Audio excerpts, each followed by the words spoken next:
Nak, utang nga tag sa kalibo lang diha di kay nakoy paliton sapatos ba kay nakoy atinan nga kasal. Sa mintaw na to ang kwartahon papa. Uy, kibo ka nga. Bago ragat ko sahod pero kurot na ako ang kwarto na malit kung pangkonsumo na to. Unsa? Si pagtunin mo sa ko naglibang kong kwarta. Sige lang good, isa ra bitaw kalibo kay aron makapalit og sapatos. Ilisan talagi ka. Huy, Jesus nimo papa. Kaning kamo tog imuha oy Ginoo ko kadagat pa nimong sapatos dito sige makapalit og sapatos mura maka naglibag kwarta taon oy. Konsumo ra gid ako ma-provide in taon pa. Sus kung alam ko'y kwarta tagaan gud taka pero wa man jud ko'y kwarta oy. Jud ko'y kwarta pa. Sige lang na ako'y mga ghost project. Mahimo na kong kontraktor. Malabis na ko.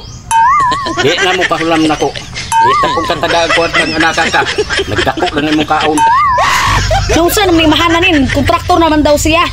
Nga pa din, kung nga ghost project niya, kung sa mga project in taong oy, nga umagay katiwas sa college. Nga pa yatuan kuan nga, nawiksan pa ta. Nga dakotag kaon, nga kontraktor tag yun. San, buwang, ang angon sa mga pata.